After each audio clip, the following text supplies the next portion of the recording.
I'm Jadea Murray, and here on a positive note, we highlight the most heartwarming stories from all around our tri-state that move and inspire us. And we're kicking things off in Westchester with a family just wanting to say thank you. Last month, this Empanada Master food truck had its generator stolen, but the small setback only set the truck's owner up for success. A GoFundMe effort raised $1,500 to get a new generator and security cameras for the beloved truck. Positivity always triumphs. Just ask the leading lady running one of Arthur Avenue's longest-standing Italian restaurants in the Bronx. I'm here. I'm not going anywhere. 101 years we're here, and I hope to be here another 101 years. Regina Meliucci Delfino is the fifth generation of her family to run Mario's on Arthur Avenue, which originally started as a pizzeria back in 1919 by her great-great-grandmother. It's been in our family for so long, and it's a piece of our life and history. I would never let this go. No, I refuse. Even with COVID, I'm not standing down. She sadly lost her father, Joseph Miliucci, who ran the restaurant and who she worked with side by side for years, to the coronavirus in April. And now, with that fighting spirit, she's running the show. The business was started by a woman, and now I'm the next in line. It took a woman to start it, and I'm going to be here to finish it. While the pandemic has brought on many challenges, she's looking forward to carrying on the family tradition and sharing some great experiences with her customers. He taught me everything there is to know. Treat them like as if they were your own family coming into your home, because this is our home. A man in Connecticut feeling that familial love with his own local restaurants decided to spread it with an ambitious run last week. Mike Silvestri ran 4 miles every 4 hours for 48 hours straight to raise money for the Connecticut Restaurant Association's Restaurant Relief Fund, literally putting his money where his mouth is.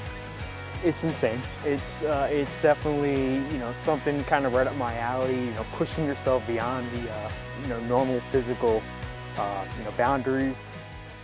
As opportunities to get vaccinated continue to open up, it's becoming increasingly clear that not everyone has the same access to scheduling those appointments needed to get them.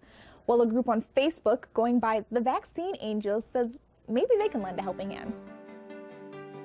In Connecticut, Joel Layden is behind the Facebook group assigning volunteers to assist people who want and need the help. They'll do the hard work to find appointments to get you vaccinated.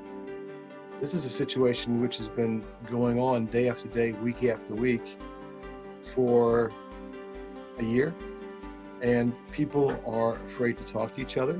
People are afraid to touch things. So the level of anxiety and the level of desperation could not be higher. So he started the page only a month ago, and it's already 7,000 members deep. And the kids from our tri-state are keeping up to do their part too. Meet 12-year-old Sam from Scarsdale, New York, pitching in to make sure the elderly in his community have a fair shot. Sam Kirsch clicks for hours a day. He's not playing video games. Say vaccine. At least right now. He's saving lives. So there I go. I just got a April 13th one. It started when Sam watched his dad get his grandparents the slot for their COVID-19 shot. And they thought, there's a lot of elders that can't really get appointments that well because they're not very good with technology. So Sam reached out to his neighbor, Gita. This is my workstation. A fighter by nature, a Holocaust survivor, now trying to beat cancer. I needed to get the vaccine before the end of January so I could start getting my chemo. She couldn't get an appointment, so Sam took down her information. Hit refresh until a time popped up, and Gita got her vaccine in January.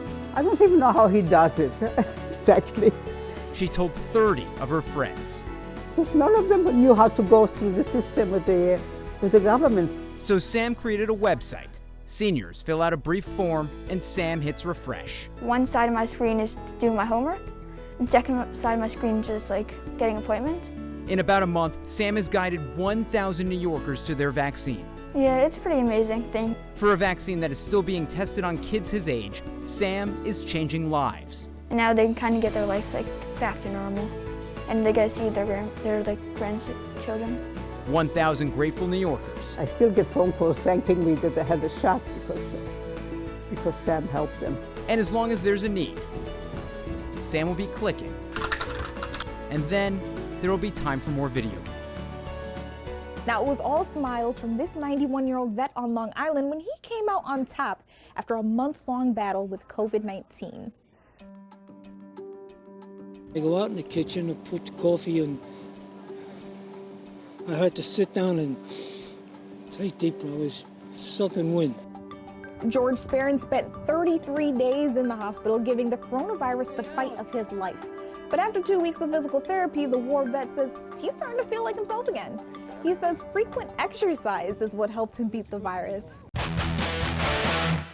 You know what that sound means. It's time for a feel-good fact. Mark your calendars for March 20th because that's the first day of spring, or as our meteorologists call it, the vernal equinox.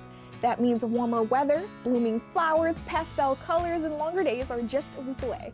And don't forget about daylight savings time this Sunday. Set those clocks an hour ahead.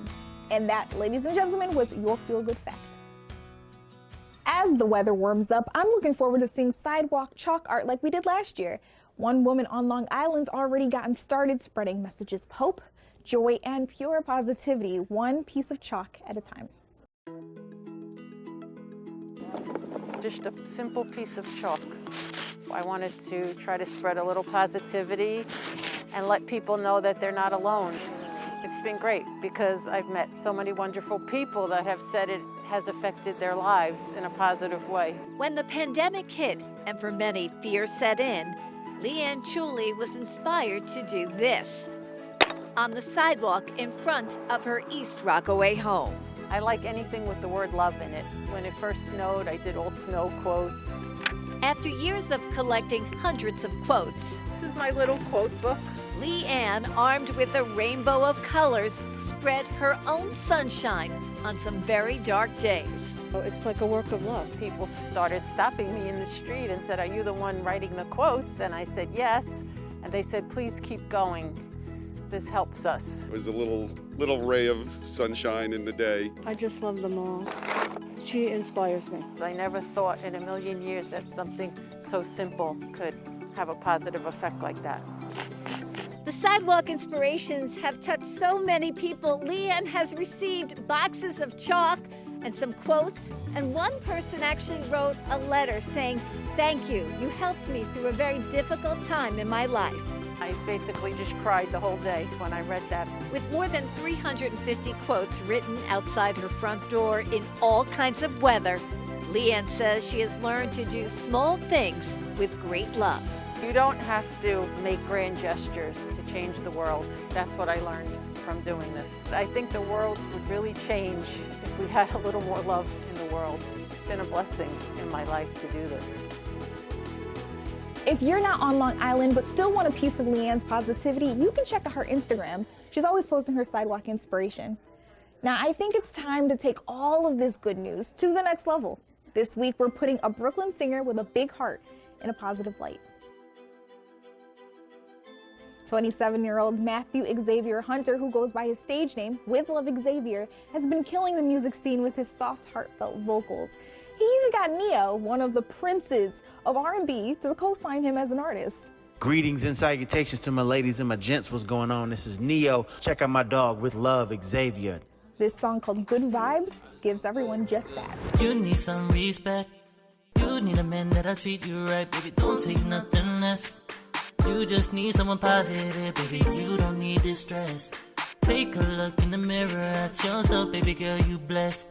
You blessed, blessed, blessed. Good vibes. I need good. That's what you want. That's what you want. Good vibes. I need good. That's what you need. Set your body free. Good vibes. WithLoveXavier just dropped a new album called This Is Fine, dedicated to his grandmother and other family members who contracted the coronavirus. The album's all about love and everything that comes with navigating it. I'm always looking for new residents from all around our tri-state to put in a positive light just like this. You and your talent could be next. Just send me an email with who you are, where you live, and attach a short video or a few photos of what it is you do. Now, let's get ready to rumble with the trailblazing women's wrestling team at New Jersey City University. It's Women's History Month, and these ladies are fired up. They're throwing out gender norms and taking down barriers. These are the women of the New Jersey City University wrestling team, the first collegiate women's wrestling program in the state. I really want to represent Jersey. I want to make Jersey proud, you know. Jersey strong. Jersey wrestling is huge here for the boys, and it's just now getting big for the girls.